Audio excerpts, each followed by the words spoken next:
ओम नमः सिद्धम सजात्म स्वरूप परम गुरु शुद्ध चैतन्य स्वामी ने नमः। श्री ज्ञानसार जी अष्टक 19 तत्व दृष्टि गाथा पहली। रूपे रूपवती दृष्टिर्दृष्टवा रूपम विमुह्यति मज्जत्यात्मनि निरूपे तत्वदृष्टि स्वरूपिणी।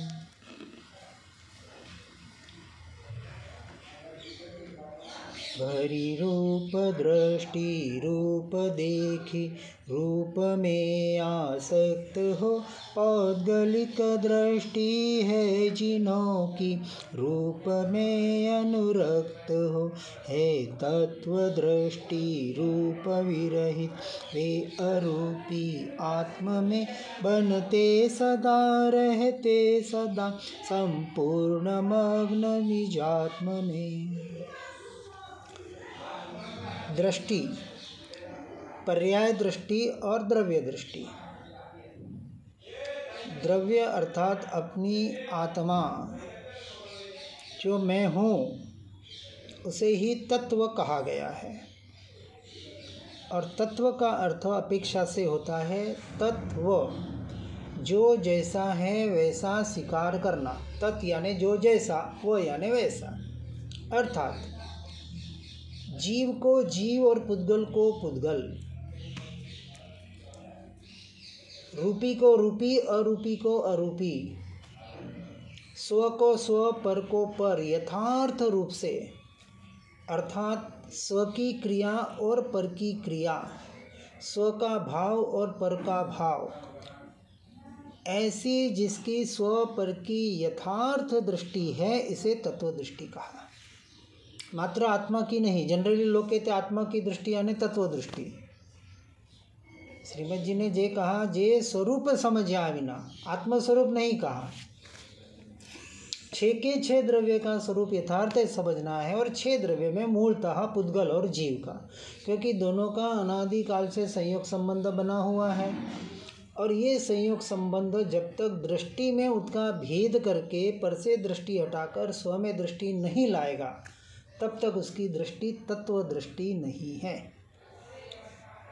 और यह तत्व दृष्टि का जो अष्टक है इसमें यही बताने का प्रयास किया कि रूपवती दृष्टि रूप को देखकर रूप में मोहित होती है, यानी पर्याय दृष्टि, पर वाली दृष्टि। रूप को यानी जो बाहर दिख रहा है, 5 इंद्रियों से मन का जो विषय बन रहा है, सब कुछ आ गया उसमें, उसको देखकर जो मोहित होता है वो मोही जीव, वो कर्म का बंध कर रहा है। जबकि रूप रहित आत्मा स्वरूप स्वभाव की दृष्टि, ऐसे रूप रहित तत्व दृष्टि तो रूप रहित आत्मा में मग्न होती है। इसके अलावा आत्ममग्नता का दूसरा कोई उपाय नहीं है। 5 इंद्रियों में ध्यान में बैठते हैं और 5 इंद्रियों के जो भी परिणमन हुए भीतर के आंतरिक परिणमन, उसका भी आत्मा से कोई लेना देना नहीं है। ये रिद्धियाँ सिद्धियाँ लब्धियाँ नवनिधियाँ आदि इन सब का आत्मा से अंश मात्र भी संबंध नहीं है। उल्टी ये आत्मा से स्वरूप से भटकाने वाली है और सारे जगत को 99.99% पूरे जगत को ये महिमा पर की आ रही है। साधना के क्षेत्र में भी आते हैं तो बाहर के या तो परिणाम बहुत कष्ट सहन कर रहे, कोई भूखा रह रहा है, कोई क्या कर रहा है, कोई शुद्ध क्रिया कर रहा है तो उसकी महिमा आती है। और सीधी सी बात है जो हम नहीं कर पाते हैं और कोई करता है तो उसकी महिमा आती है। जैसे कोई बैठा है और कोई मच्छरों को सहन कर रहा है और कोई नहीं कर रहा है तो हमको जो सहन करने वाले की महिमा आती है, देखो कितना सहन कर रहा है। भले वो सहन करने वाले की अंतर्दृष्टि नहीं है और जो सहन नहीं कर रहा है उसकी अंतर्दृष्टि है। अब निश्चय से मोक्ष मार्ग से देखेंगे तो सहन नहीं कर रहा है वो ऊंची श्रेणी में है। दृष्टि कहाँ है इसकी? क्योंकि उसकी दृष्टि भीतर में है और जो सहन कर रहा है उसको सहन करना है, मुझे सहन करना है और वो कर रहा है, बिल्कुल कष्ट से कष्ट सहन कर रहा है। आज है हिमालय में कितने योगी हैं। कल वही बात आई थी, योग आत्मा से आत्मा को जोड़े वो मोक्ष मार्गी सच्चा योगी है, जो अपने उपयोग को, अपनी पर्याय को स्वयं से जोड़े, क्योंकि पर्याय उत्पाद्य हो रही है, द्रव्य में कुछ नहीं करना है। ऐसी द्रव्य दृष्टि की बात है। गाथा दूसरी। ब्रह्मवाटी बहिर्दृष्टिर्भमच्छाया तदीक्षणम् अभ्रांतस्तत्वदृष्टिस्तु नास्त्यां शेते सुखाशया। ब्रह्मवाटिका है बाह्य दृष्टि प्रकाश छाया मात्र है, जो भ्रांति में उलझे सदा वह मुक्ति का नहीं पात्र है। वह तत्व दृष्टि आत्मा ब्रह्म छाव में सोता नहीं, सुख मानता ना भ्रांति में वह आत्म सुख पाता सही। क्या कहा? बाह्य दृष्टि तो ब्रह्म की वाटिका है, बगीचा है। श्रीमद जी को कहते थे तो कहते थे हमारा बाहर का बगीचा सूख रहा है और भीतर का बगीचा लहलहा रहा है। तो कहते थे क्या हालत बना रखी है। साधक ऐसे होते हैं क्या? शरीर को कष्ट देना साधना है? आज दिन तक जीव ने शरीर को कष्ट देना, शरीर को सुखाना, इसको साधना माना, उसमें धर्म माना, उसमें संवर निर्जरा माना। सम्यक दृष्टि के भी होगा, उसके भी सहनशीलता होगी, वो भी कोई शरीर पे लक्ष्य नहीं देगा, परंतु अंतर्दृष्टि है वहाँ। जब ऐसा ये दृढ़ श्रद्धान हुआ, मैं आत्मा अजर अमर अविनाशी, मेरा जन्म नहीं, मेरी मृत्यु नहीं, मैं निरपेक्ष तत्व, मुझे किसी से इच्छा नहीं, मेरी कोई किसी से आशा नहीं, कोई अपेक्षा नहीं, शरीर टिके तो टिके, उसके उदय से टिकेगा। ये जिसकी दृढ़ता होती है, अब वो शरीर को टिकाने का भी प्रयास भी नहीं करेगा। ऊंचे श्रेणी वाला अभी चौथे पांचवा वाला करेगा, लेकिन छठे वाला तो भूल के भी नहीं करेगा, भूल के भी। चौथे पांचवे वाला भी प्रयास तो करेगा, पांचवे वाला प्रयास करेगा, चौथे वाला तो अविरत है पूरा। देशवीरती वाला उसका अभ्यास कर रहा है। सर्ववीरती धारी को अंश मात्र भी भाव आ जाए, भाव, क्रिया तो नहीं, कि मुझे शरीर को टिकाना है, कहीं से मुझे आयुर्वेदिक या ऐसी कोई दवा ला के दे दे तो मेरा शरीर ठीक हो जाए, ऐसा भाव आवे तो प्रतिक्रमण करना है। ये भावलिंगी मुनि की दशा है। और आए कहाँ से भाव? जिन्होंने शरीर को नश्वर मान लिया, अविनाशी मान लिया, और जिनकी निरंतर आत्मरमणता का पुरुषार्थ है, ऐसे भावलिंगी मुनिराज। वास्तविक अहोभाव आता है, और आता इसलिए है कि अपन जब साधना करते कि इस दशा में जब अपन इतना सहन कर सकते हैं, आत्मा के लक्ष्य से इतना यहाँ देहाध्यास छूट जाता है, देहात्म बुद्धि इसको टिकाने का भाव अपने को नहीं आ रहा है, तो विचार करें और छठे गुणी स्थान में क्या दशा होगी। ये वास्तविक अपना स्वयं का यहाँ श्रद्धान होता है। अपने स्वरूप की महिमा बताइए ना। हाँ, अपने स्वरूप की, क्या वो स्वरूप की महिमा बताए ना, ये मेरा स्वरूप है। इसलिए बार बार महापुरुष स्वरूप की महिमा बता रहे हैं, क्योंकि जीव को आज तक बाहर की महिमा आ रही है, संसार में तो आ ही रही है, संसार से छूटे तो क्रियाओं की महिमा आ रही है, स्वयं की महिमा नहीं ला पा। इसलिए निश्चय न ये कहता है कि इस सृष्टि का, तीनों लोक का कोई सर्वोत्कृष्ट पदार्थ है तो वो मैं हूँ, मेरे लिए। और सभी जीव सिद्ध समान है, मैं भी सिद्ध समान हूँ।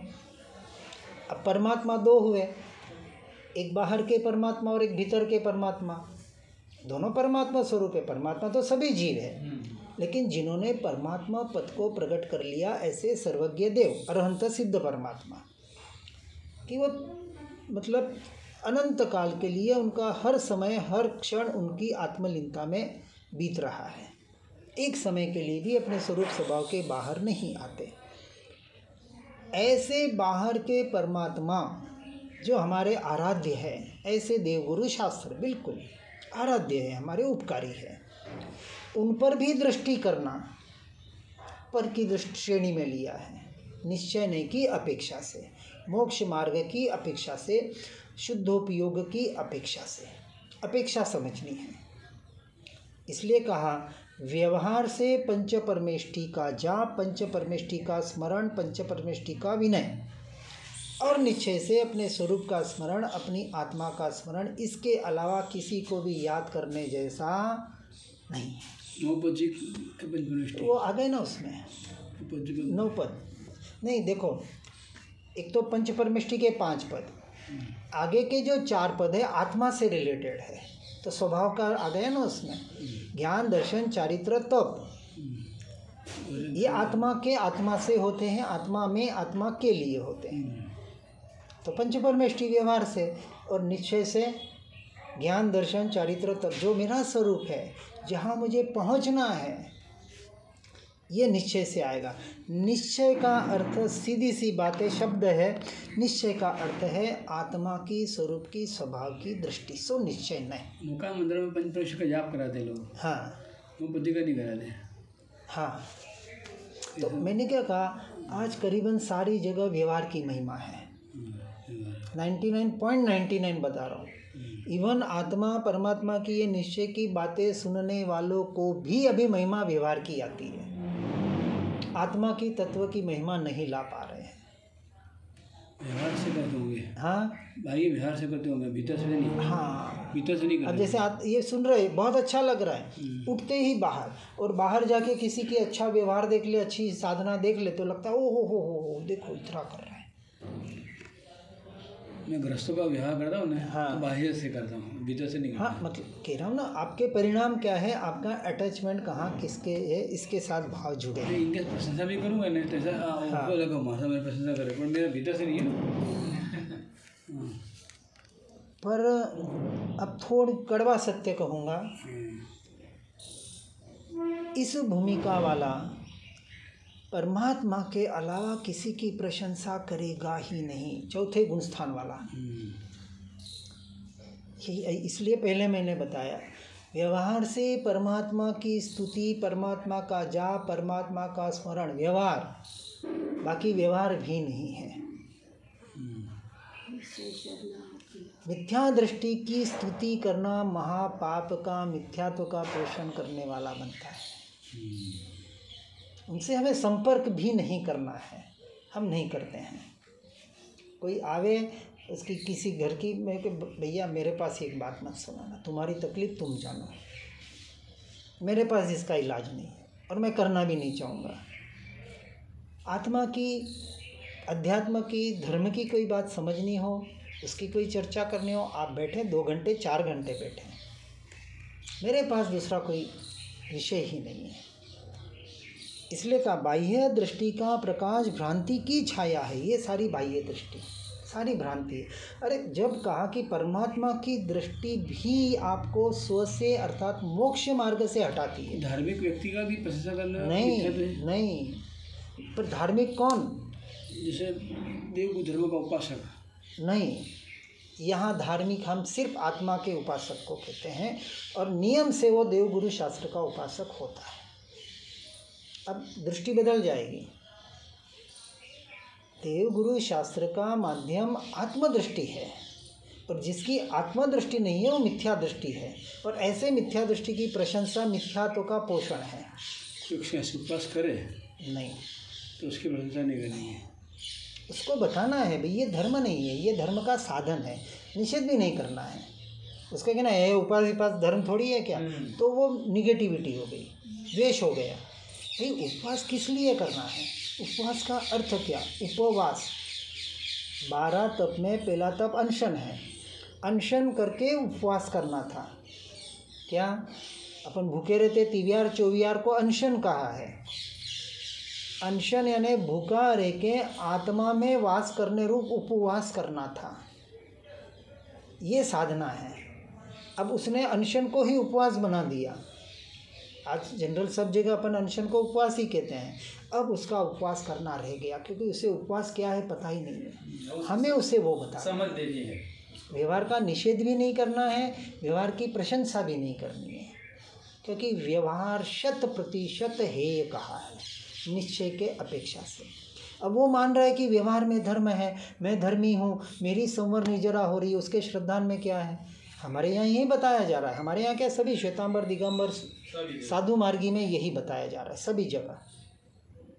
और निश्चय नहीं के अभ्यासी कहते हैं इसमें निर्जरा तो क्या संवर भी हम नहीं मानते। जब तक ये करना था परिशो उपसर्ग भी सहन करो, हम कहते हैं अभी सब हमारे साधकों को कहते हैं करो जितना देहाध्यास छूटने का अभ्यास है, हम कर रहे हैं, करवाते हैं, पर ये धर्म नहीं है। लोच किया वो किया। अब मैंने पहली बार 2009 में उद्यान में लोच किया था, तब वही पता था कि निर्जरा होती है। उस दिन से आज दिन तक कर रहा हूँ, पर अब पता है 10-12 साल से ये निर्जरा नहीं है, कष्ट सहन, कष्ट और ये सहन नहीं करना है। ये जब सहन होता है ये समाधि मरण का अभ्यास है। उस वक्त जो उपयोग ज्ञान स्वभाव में रह के मैंने 2 महाराज साहब से वहाँ धुलका गया था, मैं उखाड़ दोनों तरफ से 2 महाराज साहब बैठे थे। तो कहने का तात्पर्य ये है लक्ष्य क्या है, आपका प्रयोजन क्या है उस क्रिया के पीछे। इसलिए क्या बाह्य दृष्टि का प्रकाश भ्रांति की छाया है, परंतु भ्रांति रहित अर्थात जिसने परद्रव्य प्रभावों में अशुभ से तो अधर्म मानता ही है, लेकिन शुभ को भी शुद्ध के अपेक्षा से अधर्म मानता है, हेय मानता है शुद्ध की अपेक्षा से। ऐसा भ्रांति रहित तत्वदृष्टि वाला साधक भ्रम की छाया में सुख की इच्छा से कभी शयन नहीं करता। उसकी भ्रांति निकल गई। तन कारण मिथ्यात्व दियो तज, क्यों कर देह धरेंगे, अब हम अमर भय न मरेंगे। इसका कारण क्या? मिथ्यात्व तज दिया। और मिथ्यात्व क्या था? परद्रव्य प्रभावों में जो मैं मेरापना था, शुभाशुभ दोनों में, वहाँ से उसकी दृष्टि हट गई और उसकी एकमात्र आत्मदृष्टि, इसके अलावा कोई कार्य नहीं। गाथा तीसरी। ग्रामा रामादि मोहाय यद्दुष्टं बाह्य या दृष्टा, तत्वदृष्ट्या तदेवांतर्नितं वैराग्य संपदे। नर बाह्य दृष्टि के लिए उद्याम ग्रामादिक बने, कर देख उनको मोह के मन उमड़ते बादल घने। पर तत्व दृष्टि सुज्ञ तो वैराग्य पाता, देख कर अपनी बदल दो दृष्टि, तो पाओ है चेतन शिवनगर। यहाँ कह रहे हैं बाह्य दृष्टि से देखे जाने वाले ग्राम, बगीचे आदि, लोग जाते घूमने फिरने के लिए फॉरेन में आदि, मोह में निमित्त बनते हैं। अच्छा बुरा लगना और फिर उसमें अटैचमेंट होना मोह है। तो ये बाहर के सारे निमित्त बनते हैं। जबकि तत्व दृष्टि से देखने पर वे ही ग्राम, बगीचे आदि आत्मा में वैराग्य संपदा का आधार बन जाते हैं। वो देखने नहीं जाएगा, पर कहीं दिख गया अच्छा बगीचा है, अब उसे वहाँ हिंसा नजर आएगी। देखो पेड़ों की कटिंग करके, पेड़ों को शो करके, क्या क्या हिंसा करके जीव कितनी दया के पात्र हैं। अब जैसे यहाँ की बात उस दिन हम कर रहे थे, वहाँ सागोड़िया में भी खट खट खट खट खट खट खट खट कर रहे हैं लोगों के लिए। किसके लिए? शो के लिए। हमें करुणा आती है। और वो दूसरा भाव होता है। यहाँ गौशाला देखने गए थे, हमें उनकी दया नहीं है। हमने कहा ये जीव ऐसे सब जगह जाके आया, अन्य जीवों ने जब ये वनस्पति का था तो इसको खट खट खट खट किया था, कितनी वेदना हुई होगी। ये गाय, हम गौशाला में ये कि हमको दया में कि मेरे को करुणा नहीं, मेरे को तो तत्व ज्ञान आया। तो अपन भी इस भाव में, अब ऐसे भाव में, ऐसे गतियों में नहीं जाना है। और नहीं जाना है तो क्या करना पड़ेगा? तत्व दृष्टि करनी पड़ेगी, आत्मा की दृष्टि, स्वभाव की दृष्टि। एक ही उपाय बता रहे हैं मोक्ष मार्ग में, एक ही उपाय। पर आत्मा को बराबर समझना है द्रव्य गुण पर्याय से, नहीं तो आत्मा की रमणता में भी बहुत भ्रांतियाँ हैं, बहुत भ्रांतियाँ हैं। लोग किसी किसी को भी आत्मरमणता मान रहे। आत्मरमणता और वैराग्य का वो क्या बोलते हैं ना, बिल्कुल संयोग संबंध है। एक सिक्के के 2 पहलू है। परद्रव्य प्रभाव से अनासक्त भाव, टोटल अटैचमेंट का टूट जाना, मैं मेरापना टूट जाना श्रद्धान से। अभी वो व्यवहार से नहीं टूटा है, चौथे में श्रद्धान से टूटेगा। श्रद्धांत से मैं मेरापना 100% है, मैं नहीं, मेरा नहीं, नहीं, नहीं। अब उसे उसकी महिमा ही नहीं आएगी। जब मैं अब ये यहाँ हमारा कोई लेना देना नहीं तो हमें यहाँ की महिमा ही नहीं आएगी। यदि ये आश्रम मैं बनाऊँ और रे आज यहाँ नुकसान हो गया, वो हो गया, ये हो गया, तो कितनी सारा राग द्वेष होगा उसमें। राग होगा, अच्छा होगा तो राग होगा, कुछ बुरा होगा तो द्वेष होगा। जब कुछ हमें लेना ही देना ही नहीं तो अब ठीक है, ज़्यादा से ज़्यादा होता है तो कह देते हैं, बोल देते हैं, करे तो ठीक, नहीं करे तो नमो रिंताण, क्योंकि कोई लेना देना ही नहीं है। जब उस जीव ने कहा ये घर परिवार स्त्री इससे मुझे क्या लेना देना, ये रहे तो रहे, ये शरीर रहे तो रहे, इसकी योग्यता से रहेगा, मेरे ठिकाने से नहीं टिकेगा। हर का अपनी योग्यता है, हर का अपना प्रारब्ध है, हर का सारा जीव, सारा जगत, सारे जीवों का परिणमन इतना स्वतंत्र बताया जैन दर्शन में। हर द्रव्य स्वतंत्र, हर द्रव्य के गुण स्वतंत्र, हर गुण के पर्याय स्वतंत्र, क्योंकि पर्याय एक समय का उत्पाद है तो एक समय का ही सत है तो वो भी स्वतंत्र है, उसके तत्समय की योग्यता से हो रहे। हर जीव स्वतंत्र, हर जीव के कर्म स्वतंत्र, हर जीव का प्रारब्ध स्वतंत्र। मुझे क्या उनसे लेना देना, भले पत्नी है कि बेटा है कि माता पिता, मैं क्या करूं। ये वैराग्य है, ये ज्ञान गर्भित वैराग्य।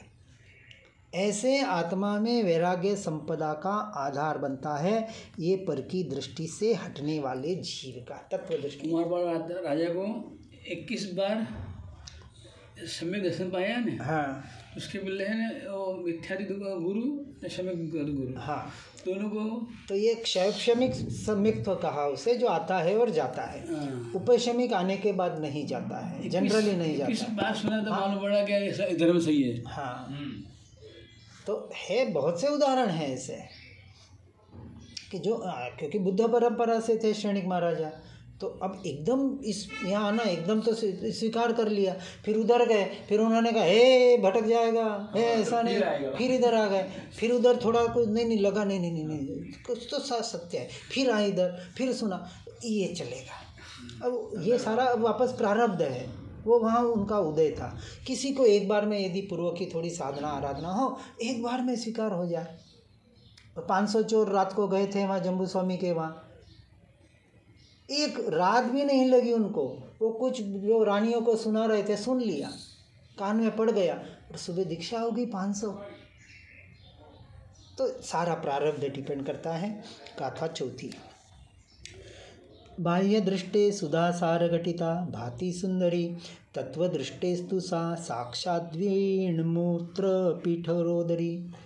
सुंदर सलोनी रूप स्वामिनी सुंदरी को देख कर अमृत समान लगे उसे, जो बाह्य दृष्टि होत नर, पर तत्व दृष्टि साधु नर को लगे वो ही सुंदरी। विष्ठा प्रपूरित मूत्र पूरित चर्म घट पीठ रोदरी। देखो, हर गाथा में मिथ्या दृष्टि और सम्यक दृष्टि का कंपैरिजन कर रहे हैं। बाह्य दृष्टि से देखने पर स्त्री अमृत धार से युक्त सौंदर्यवती दिखाई देती है। अनादिकाल का ये वासना पड़ी हुई है, मोहाशक्ति पड़ी हुई है, तो मोह होने में, मैं मेरापना होने में, अच्छा लगने में कोई और अच्छा लगता है, फिर उसे अपनाना चाहता है। और बहुत से जीव ऐसे होते हैं कि अपनाने के लिए कुछ भी कर लेते हैं, साम दाम दंड भेद कुछ भी देखते हैं हम, मतलब कहानियों के या अन्य माध्यम से। जबकि ये स्त्री की बात बता रही है, वैसे देखें तो हर जीव, हर इंद्रियों के जो जिसको जो विषय प्यारे लगते हैं उसके लिए वो कुछ भी कर लेता है, उसको प्राप्त करने के लिए सारे हथकंडे अपना लेता है। जबकि तत्व दृष्टि वाले को वही स्त्री प्रत्यक्ष विष्ठा और मूत्र के घर के समान उदर वाली लगती है, क्योंकि उसे तत्व दृष्टि आ गई। वहाँ अशुचि भावना को लेगा वो, और अशुचि भावना का चिंतन करके वहाँ से दृष्टि हटाने का प्रयास करेगा। गाथा 5। लावण्य लहरी पुण्यम वपु पश्यति बाह्यदृक्, तत्वदृष्टि शोकाकानां भक्ष्यम कृमि कुलाकुलम। सौंदर्य की सुंदर तरंगों से बना ये सुघड़ तन, आसक्त नर जो बाह्य दृष्टि सोचता रहता है मन, लेकिन सदा नर तत्व दृष्टि चिंतना करता है मन। कुत्ते तथा कौओं के भक्ष योग्य यह तन कीट धन। बाह्य दृष्टि सौंदर्य के तरंगों से पवित्र शरीर देखता है, जबकि तत्व दृष्टि कौओं तथा कुत्तों के खाने योग्य कृमि समूह से भरा हुआ दिखता है। आईने के सामने इस शरीर को देखकर जो शरीर को सजाते हैं वो मांस पे लेप करते हैं, और शरीर में अपने आप को चलो कोई लेप न भी करें, लेकिन आईने में अपने आप को यानी शरीर की अपेक्षा से देखो फट से स्ट्राइक होता है, अपना बोलते ही शरीर की बात चल रही है कि शरीर को आईने में शरीर देखकर उसे अपना मानना, उस तरफ दृष्टि करना, शरीर की तरफ जो पर्याय गई उस दृष्टि को आचार्य कुंद देव परस्त्री गमन और वेश्यागमन की श्रेणी में रखते हैं। ये पर्याय उसकी एक तरफ है द्रव्य जिसे हम पुरुष कहते हैं, और एक तरफ है मोह राग द्वेष के परिणाम। तीनों आत्मा से रिलेटेड है। द्रव्य आत्मा स्वयं, उसके अनंत गुणों की अनंत पर्याय, और पर्यायों से उत्पन्न होने वाले मोह राग द्वेष के परिणाम, इसे कहा नपुंसक। ये नपुंसक, ये पुरुष और ये स्त्री।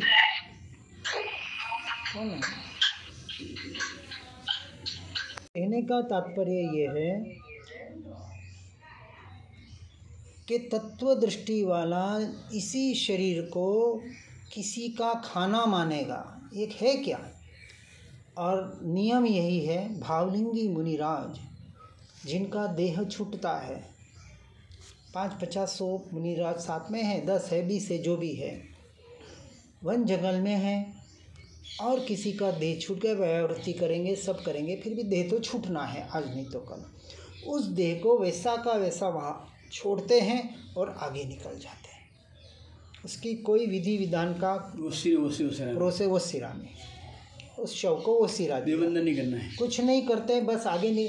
उनको तो अंतर्मुहूर्त आत्मा में लीन होना है। देवबंदन कहाँ से आए? ये व्यवहार से आया, सब सारी क्रियाएं व्यवहार से आई है, परंपरा से आगे चलो, इतने से इतना कर लेंगे तो थोड़े देखो, क्रियाएं शुभ के लक्ष्य वाली है, तो कम से कम वो जीव अशुभ में ना रहे, शुद्ध में जाए या न जाए, कम से कम शुभ में रहेगा। इसलिए शुभ क्रियाएं बराई, कोई शुभ क्रिया का 1% निषेध नहीं है, पर परंपरा क्या हो गई, शुभ को ही धर्म मान लिया गया। जैसे साधु को एक भोजन का ही, एक वक्त का ही भोजन का लगता है, और कोई रोगी हो, बाल हो, कोई नहीं सहन कर सकता, उसको 2 टाइम 3 टाइम की छूट दी, अब वो जनरल हो गया। नहीं मतलब ये चलती है, परंपरा ऐसे ही चलेगी, और इसमें कोई दोष नहीं। अपन व्यवहार से काल का दोष कहते हैं, हम जीव ऐसे ही आए हैं। तो ये सारी, इसलिए द्रव्य क्षेत्र काल भाव से परंपराएं बदलेगी। यहाँ कह रहे हैं आत्मलक्षी वाला उन परंपराओं को, बाहर की क्रिया को धर्म नहीं मानता, और जो धर्म की परंपरा चल रही है उसको यथारूप पालन करता है। बात ये आई, यानी क्योंकि जब जिसने क्रिया को धर्म ही नहीं माना तो उसे उस क्रिया से कोई लेना देना नहीं है, क्योंकि उसकी दृष्टि तो आत्मरमणता के ऊपर है। क्रिया जो भी हो, वो कहता है क्रिया से मुझे क्या लेना देना, मुझे तो अपनी आत्मरमणता से लेना देना।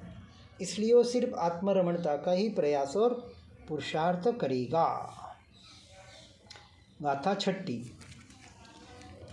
गजाश्वैर्भूप भवनं विस्मयानर्बहिर्दृशः तत्राश्वे भवनात् कोऽपि भेदस्तत्त्वदृशस्तु न। गज अश्वयुत नृप महल को कर देख विस्मत जो बने, नर बाह्य दृष्टि वह कहावे, देहरत वह हर क्षणे। नृप महल वन में भेद कुल भी, तत्व दृष्टि ना करे, सब बाह्य पुद्गल परिणति, क्या महल क्या वन मन फिरे। बाह्य दृष्टि वाला गज अश्व सहित राजमहल को देखकर, यानी पहले की अपेक्षा से, आज की अपेक्षा से, जैसे अंबानी का महल देखकर या राजा महाराजा के महल देखकर मुग्ध होकर विस्मय प्राप्त करता है। आश्चर्य लगता है, ओ हो क्या महल है, ओ हो क्या ताजमहल है, ओ हो क्या, यानी बाहर की महिमा आ रही है। जबकि तत्व दृष्टि को तो राजमहल में या हाथी अश्व संयुक्त वन में कोई अंतर नहीं दिखाई देता। श्रीमद् राजचंद्र जी मुंबई में थे तब टाटा उनको घर पे लेके गए थे। उस वक्त जमशेद जी टाटा थे शायद ओरिजिनल। अब जमशेद जी टाटा की तो उम्र होने आ गई थी।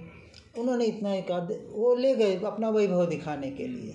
उन्होंने कहा ये सारा वैभव बनाया, इसे भोगेगा कौन, तो चला जाएगा। वो बोले ये अफ्रीका से लाया, हाँ ये यहाँ से लाया, सब बता रहा है अपनी महिमा। ये पाप किया, ये पाप को कौन भोगेगा। जैसे वाल्मीकि को भी कहा कि घर पे जाके पूछ कि तू जो पाप कर रहा है इसे का भागीदार कौन बनेगा। अरे कौन बनेगा क्या, कौन चाहे तो भी नहीं बन सकता।